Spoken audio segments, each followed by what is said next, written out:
Okay, picture this. You're relaxing, maybe scrolling on your phone, right? And then it rings. Unknown number. You pick up, and the voice says, I'm a process server. Yeah, and they claim they've got legal papers for you. Maybe they need to confirm your address, or even worse, they start saying you need to pay a fine right now. To avoid being served, it's instantly stressful. Oh, absolutely. It's got to be one of the most nerve-wracking calls you can get. Mostly because it's so hard to tell, is this a real legal thing, something serious, or is it just a flat-out scam? How do you cut through that noise? How do you know? And that's really what we want to dig into today. We're going to break down, how professional process servers actually operate. We're looking at info from industry experts, folks like Lafayette Process Servers LLC. Right. The idea is to give you clear rules so you can tell the difference between a maybe necessary logistical call and a scammer trying to scare you. Exactly. And let's just put the big answer right out front, because honestly, this changes everything. Real professional process servers, they almost never call you. Rarely. Like really, really rarely. It's the exception. Definitely not the rule. Right. So we need to understand why. Why isn't a phone call good enough for the courts?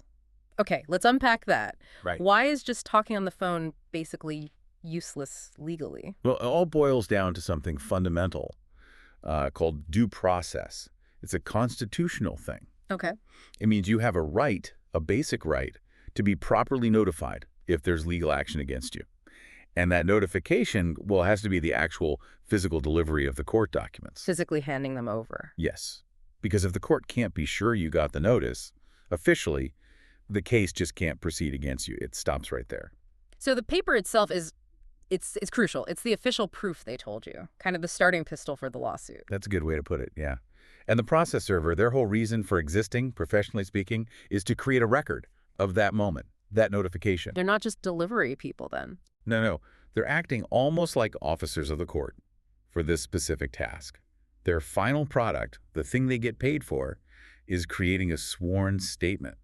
It's called an affidavit of service. Ah, the affidavit. And that's them swearing, basically under oath, that they handed the documents to the right person at the right time at the right place. Precisely, under penalty of perjury.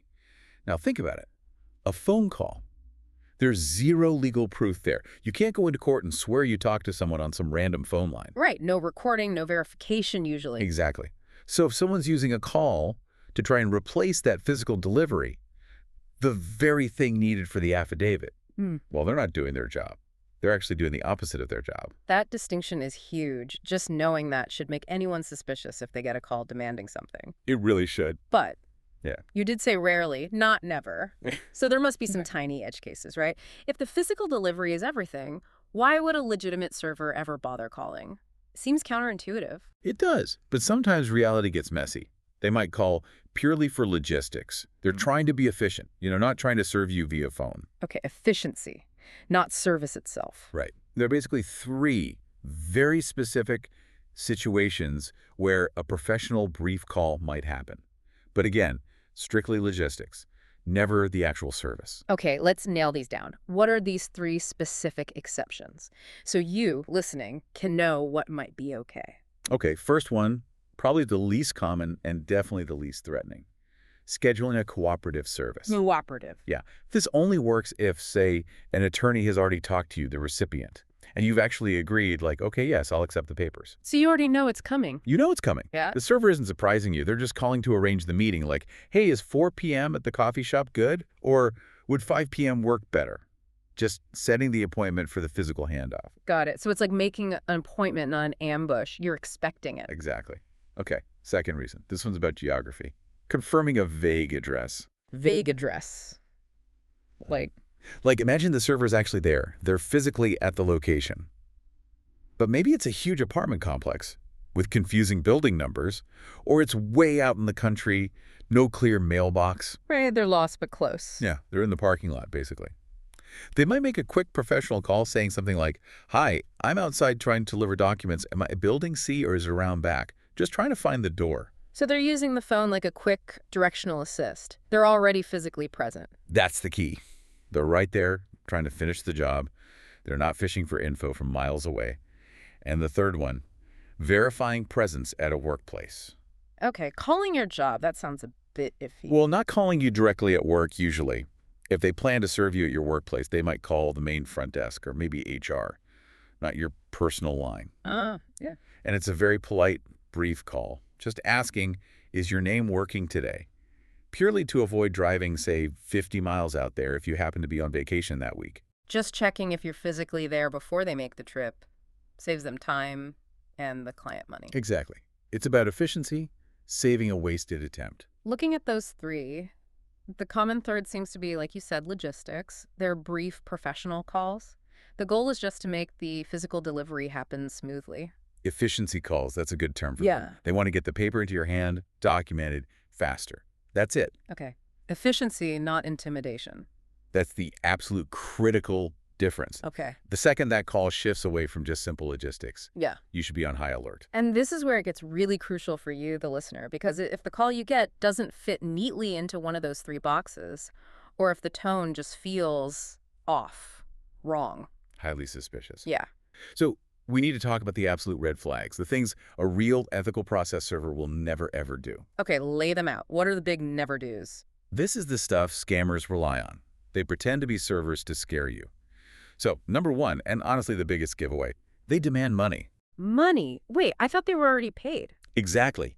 A legitimate process server gets paid by their client, the lawyer, the person filing the lawsuit. Before they even attempt service, they will never ask you, the recipient, for money. Not for a fee, not a fine, not some settlement to make it go away. So if they say, send me $200 via Zelle right now or I'm filing this. Scam. 100% scam. If they mention gift cards, wire transfers, anything like that, hang up. That's the clear sign. They're trying to get quick cash through fear. Wow. Okay, so no money demands. What's number two? Number two, they threaten you. Real process servers are neutral. They're just messengers. They have no power to arrest you, throw you in jail, garnish your wages, none of that. They're not cops. Not at all. Scammers, though, they'll use threats. The sheriff is on his way right now, or we're freezing your bank account immediately if you don't cooperate, that kind of stuff. Aggressive, threatening language. A real server wouldn't talk like that. They're just there to hand you papers and leave, basically, like a specialized courier. Precisely. They have zero enforcement power. Their job is delivery and documentation. Okay, red flag number three. They ask for sensitive personal information.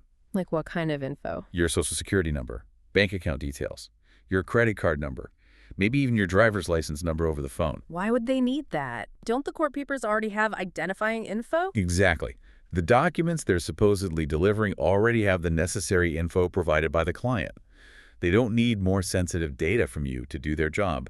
Asking for that stuff is a huge sign of identity theft or another scam. Okay, that makes sense. Don't give out that info. What's the last one? Number four, they use repeated harassment or aggression. Look, serving papers can sometimes be tense, but a professional maintains composure. Multiple calls back to back, screaming, swearing, becoming really aggressive or insulting. That's not professional. It's not professional, and it might even be illegal harassment. A real server might be persistent in trying to find you, but they won't resort to abusive phone calls. If the caller is losing their temper or calling constantly, it's almost certainly not legitimate. So to recap the big four: demanding money, making threats, asking for sensitive data like SSN or bank info, or becoming aggressive and harassing. If any of those happen. Hang up. Immediately. Don't argue, don't engage, just hang up. And then seriously, consider reporting that call to the Federal Trade Commission, the FTC. They track these scams. Okay, hang up and report. Got it.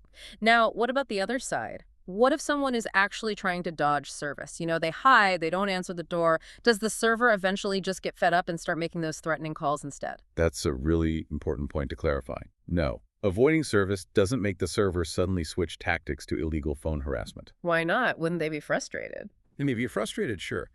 But their goal is still legal service. Remember the affidavit. A threatening phone call still doesn't get them that legal proof.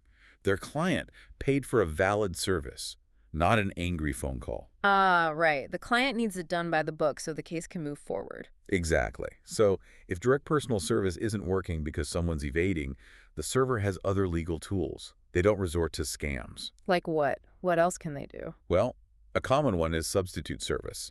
That means they can legally serve another competent adult who lives at your residence, or sometimes, depending on the state rules, a manager or supervisor at your workplace. So they can give the papers to someone else connected to you. Yes, under specific conditions. It still counts as valid service because the documents reach your sphere, so to speak, and it's documented on the affidavit. Okay. Still a physical delivery, just to someone else authorized. Right. And if they truly can't find you anywhere, maybe you've moved and left no forwarding address, they might use something called skip tracing. Skip tracing. Sounds like detective work. It kind of is. They use databases and public records to try and find a new physical address for you. The goal of skip tracing isn't to get your phone number to harass you. It's to find where to physically deliver the papers. Still aiming for that physical delivery. Always. And the absolute, last resort, if the court agrees that nothing else worked, is service by publication. They literally publish the legal notice in a newspaper. Wow. Publish it. That seems extreme. It is, and it's rare. But the point is, even the extreme measures are about court-approved notification methods that lead to a valid record. The threatening phone call just isn't part of that legitimate process, ever. And thinking about how they get paid, you mentioned the client pays up front. That structure also points away from them needing cash from the recipient, right? Absolutely. The standard professional process is the client, like an attorney's office, uploads the documents to the server's secure system. They provide instructions, the address. The server sends back an invoice, usually prepaid.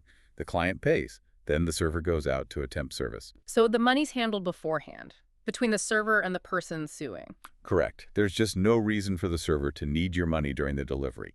If they ask for it, it fundamentally breaks that entire professional model. It screams scam. Okay, so let's bring it all together. What's the main takeaway for someone listening? The main takeaway is be extremely skeptical of any phone call claiming to be from a process server, especially if you weren't expecting any legal trouble.